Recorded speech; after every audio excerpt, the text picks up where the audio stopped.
അസ്സലാമു അലൈക്കും വറഹ്മത്തുള്ളാഹി വബറകാതുഹു. ഖുർആൻ പ്രഭാതം 29. അൽഹംദുലില്ലാഹി റബ്ബിൽ ആലമീൻ വസ്സലാത്തു വസ്സലാമു അലാ റസൂലിഹിൽ അമീൻ വഅലാ ആലിഹി വസ്വഹ്ബിഹി അജ്മഈൻ.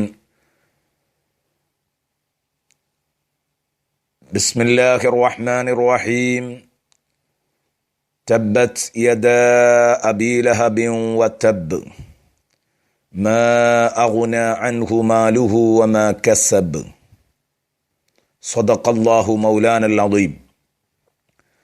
പ്രിയപ്പെട്ട കൂട്ടുകാരെ, ഇന്ന് നാം ചർച്ച ചെയ്യുന്നത്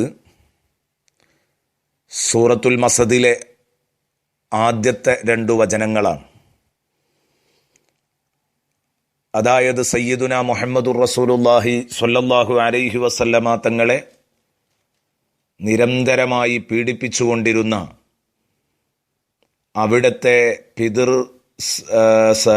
പിതൃവ്യനായിരുന്ന അബൂലഹബിനെതിരെ ശക്തമായ ഭാഷയിൽ പ്രതികരിക്കുന്നു അല്ലാഹു സുബ്ഹാനഹു വ തആല.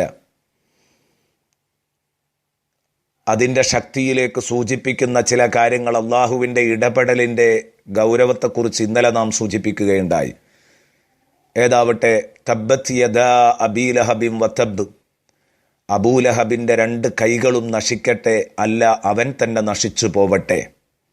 എന്താണ് ഇങ്ങനെ ഒരു ശാപ പ്രാർത്ഥന നടത്താൻ കാരണം?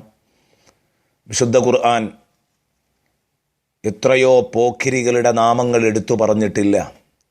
മുത്തുനബിയെ നിരന്തരമായി ശല്യം ചെയ്തുകൊണ്ടിരുന്ന അബൂജഹലിൻ്റെ പേര് ഖുർആൻ 30 ജുസ്ഉം നാം പരതി നോക്കിയാൽ കാണില്ല. പക്ഷേ അബൂലഹബിൻ്റെ പേരുണ്ട്.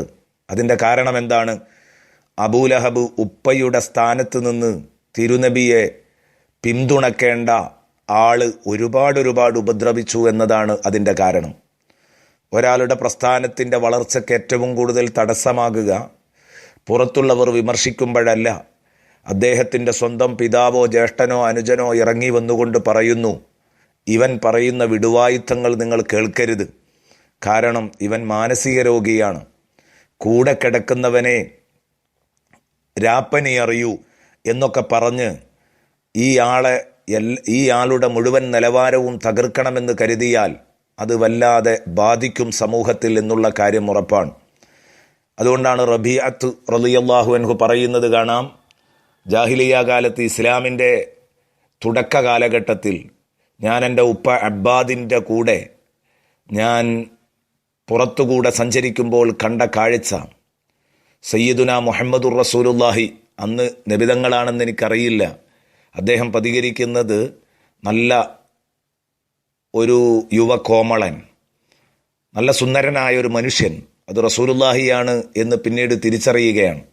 അദ്ദേഹം ഓരോ കുടുംബത്തിലും കയറിയിറങ്ങി നമ്മുടെ രാഷ്ട്രീയക്കാർ വോട്ട് ചോദിക്കുന്നത് പോലെ മുത്തുനബി സല്ലല്ലാഹു അലൈഹി വസല്ലം ഓരോ കുടുംബത്തിലും കയറിയിറങ്ങിയിട്ട് അതാ ഇസ്ലാമിലേക്ക് ആളുകളെ വിളിച്ചുകൊണ്ടിരിക്കുകയാണ്.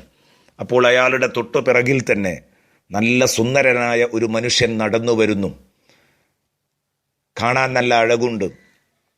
ആ മനുഷ്യൻ ഒരു കബീലയിൽ ചെന്ന് അവർക്ക് ഏക ഇലാഹിലുള്ള വിശ്വാസത്തിൻ്റെ തൗഹീദിൻ്റെ സൗന്ദര്യവും അതുപോലെ തന്നെ ബഹുദൈവാരാധനയുടെ ശിർക്കിൻ്റെ യുക്തിരാഹിത്യവുമൊക്കെ ബോധ്യപ്പെടുത്തി ഇങ്ങ് തിരിഞ്ഞു പോരുമ്പോഴേക്ക് പിന്നിലതാ മറ്റൊരാൾ കയറി ചെന്നുകൊണ്ട് പറയുന്നു, യാ ബനി ഫുലാൻ,